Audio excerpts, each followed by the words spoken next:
Hi guys, ये Devang Maheshwari this side. और इस वीडियो में हम स्ट्रेट फॉरवर्ड चार बातें समझेंगे। सबसे पहले श्रीराम प्रॉपर्टीज करती क्या है, क्या ये कंपनी अच्छी है, फंडामेंटली कैसी है, रेवेन्यू ग्रोथ कैसा है।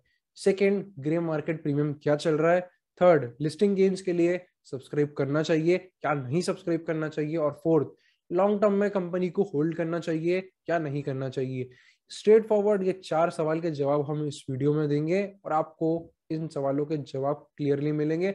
सो वीडियो को पूरा जरूर देखिएगा। और अभी तक चैनल सब्सक्राइब नहीं करा है तो दोस्तों चैनल भी सब्सक्राइब कर दीजिए, वीडियो को लाइक भी करिएगा, तभी यूट्यूब को समझ आता है कि आपको ये वीडियो अच्छा लगा है। चलिए, without wasting any time, let us start.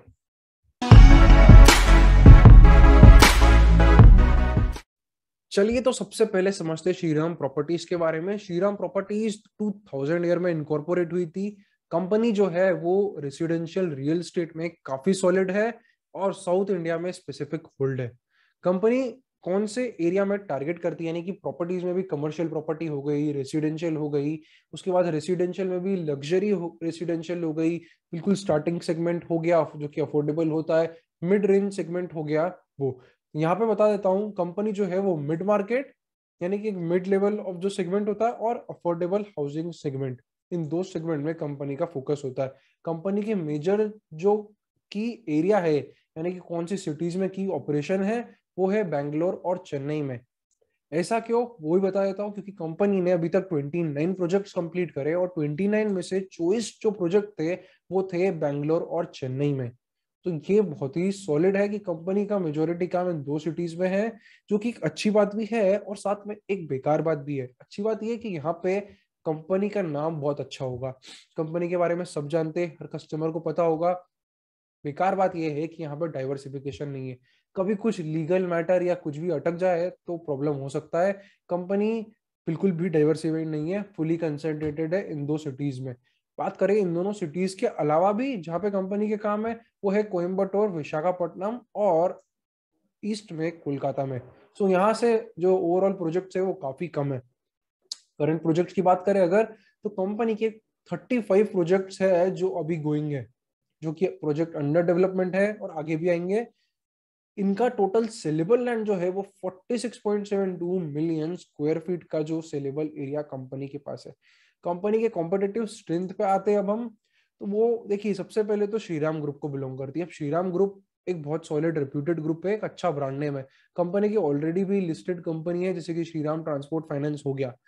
Company residential real estate में साउथ इंडिया में अच्छा नाम है। उसका रीजन यही है कि सारे प्रोजेक्ट लगभग वही करे।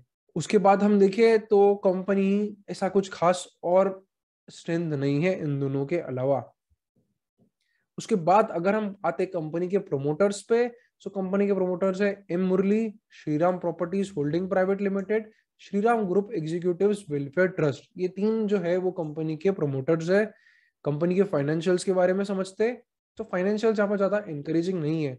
अगर आप यहाँ देख रहे हैं रेवेन्यू 7237 मिलियन, यानी कि 723 करोड़ 2019 में था। 2020 में आए तो 6318 मिलियन, यानी कि 631 करोड़। तो यहाँ पर ही हमको ऑलमोस्ट 10% का डिप था। अगर हम FY21 की बात करें तो यहाँ पे भी लगभग 12 to 15% का डिप रहा है। 631 करोड़ से 501 करोड़ जो है वो कंपनी का रेवेन्यू आया है। और हम सितंबर हाफ ईयर की बात करें तो यहाँ पे भी करेंटली 155 करोड़ का ही सिर्फ रेवेन्यू है। यानी कि एक बात तो सही है कि रियल एस्टेट सेक्टर में इस कंपनी ने इतना खास परफॉर्मेंस नहीं दिया है। लास्ट कुछ साल में मैं मानता हूं कि हर रियल एस्टेट कंपनी के रिजल्ट्स ही बेकार आए, बट इस साल में रियल एस्टेट कंपनी के रिजल्ट्स काफी अच्छे आ रहे हैं। जैसे कि अगर आप गोदरेज प्रॉपर्टीज देखेंगे, ब्रिगेड एंटरप्राइज देखेंगे, आप मैक्रोटेक डेवलपर्स देखेंगे, इन सब के रिजल्ट्स काफी अच्छे इस साल आए। बट श्रीराम प्रॉपर्टीज में इतने खास रिजल्ट्स नहीं आए। उसका एक कारण जो है वो डाइवर्सिफिकेशन भी है कि सारे प्रोजेक्ट्स एक जगह पर ही है। दूसरी जो बिल्कुल ग्रोइंग एरियाज है वहां पे प्रोजेक्ट नहीं है। प्रॉफिटेबिलिटी पे भी इसका वैसा ही इम्पैक्ट पड़ा है। कंपनी 487 मिलियन करोड़ का प्रॉफिट था, यानी कि 48 करोड़ का, जो कि फिर FY20 में 86 करोड़ का लॉस हो गया। FY21 में 68 करोड़ का लॉस। और हमें हाफ ईयर एंडिंग FY21-22 देखे, सो उधर भी 60 करोड़ का नुकसान करेंटली है। सो कंपनी एक लॉस मेकिंग कंपनी ही चल रही है पिछले 3 साल से। इतना कुछ खास ओवरऑल रेवेन्यू में भी ग्रोथ नहीं है। बात करें अगर हम फाइनेंशियल्स के अलावा इनके असेट बेस की, तो असेट बेस लगभग स्टेबल ही रहा है, इसमें भी कुछ खास ग्रोथ नहीं आया है। ऑब्जेक्ट ऑफ द इशू यानी कि आईपीओ में पैसा रेस किस कारण कर रहे हैं, सो प्राइमरीली यहाँ पे दो कारण है पैसा रेस करने का। एक तो है जो कि अच्छा कारण है, अपनी बोरोइंग्स को रीपे करना काफी सारी, जिससे कि कंपनी में ओवरऑल डेट इक्विटी रेशो जो है वो कम हो जाए। और दूसरा जो है वो जनरल कॉर्पोरेट पर्पस है, यानी कि ऑफिस के खर्चे हो गए जनरली, उसके लिए पैसा ले रहे हैं। और बात करें अगर हम आईपीओ की डिटेल्स की, तो 8 को जो कि आज है, ये कंपनी का आईपीओ स्टार्ट हो गया है। तो मैं आपको कुछ ही देर में ये भी बताऊंगा कि कितना क्या सब्सक्रिप्शन हो गया है और करेंटली ग्रे मार्केट प्रीमियम कितना चल रहा है। ठीक है, आईपीओ की क्लोजिंग डेट देखें तो 10 दिसंबर है। प्राइस की बात करें तो 113 टू 118 पर इक्विटी शेयर है। मार्केट लॉट 125 शेयर्स का चल रहा है। इशू साइज की बात करें तो टोटल 600 करोड़ का इशू है, जिसमें कि आधे से ज्यादा जो है वो है ऑफर फॉर सेल, जो कि एग्जिस्टिंग प्रोमोटर सेल ऑफ कर रहे हैं। बचा हुआ 250 करोड़ जो है वो फ्रेश इशू है, यानी कि यहाँ पे company additional equity share issue कर रही है।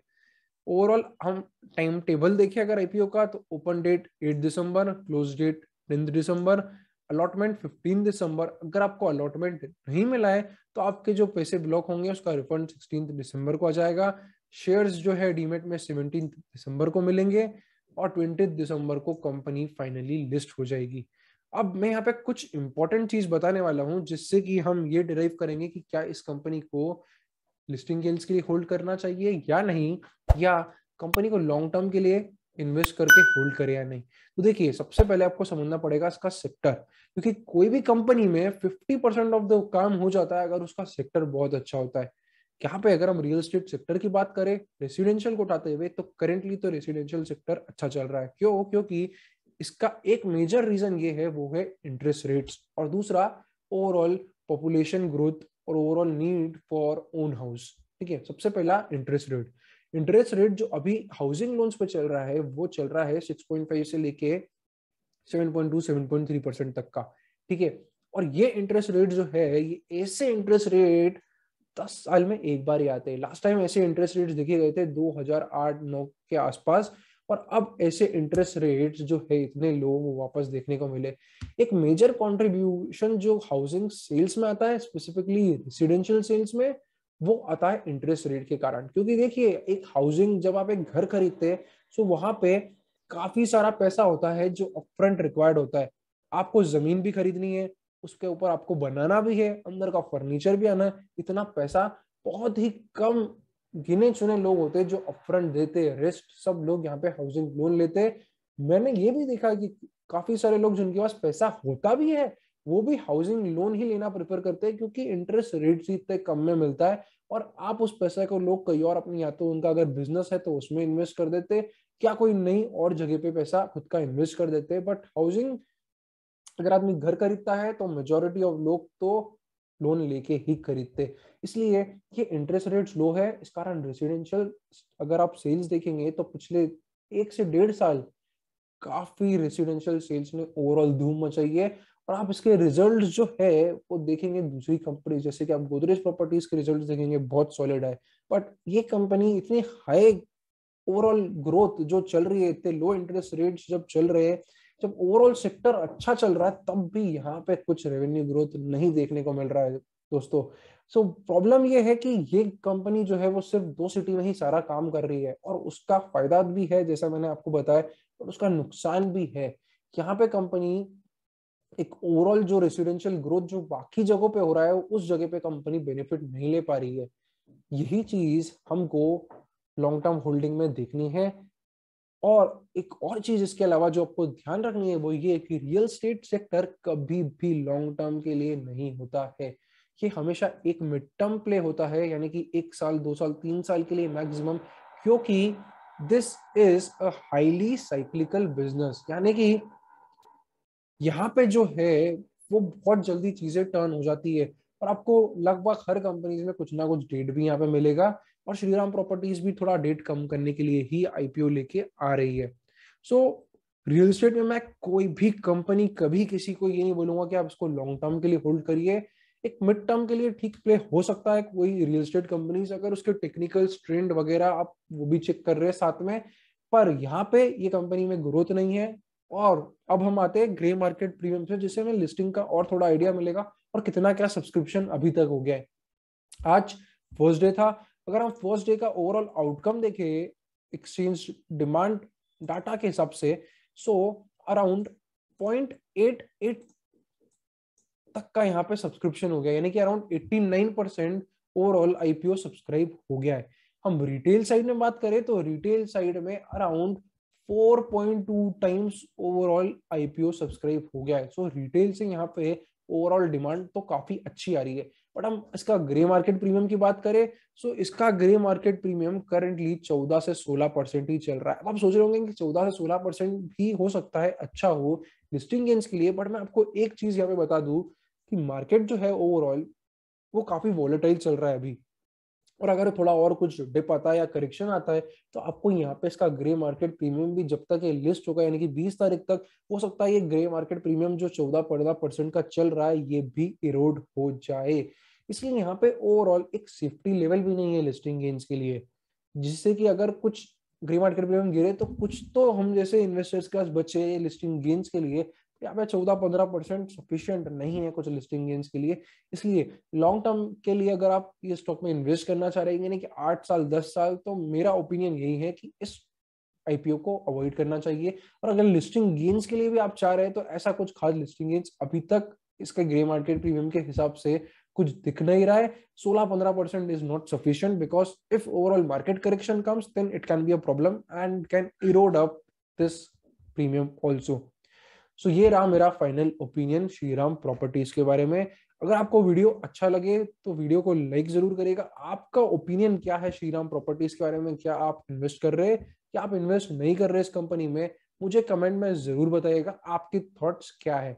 मिलते हैं फिर से अगले वीडियो में। चैनल को सब्सक्राइब करना मत भूलिएगा। See you, thank you for watching. C A Devang Maheshwari.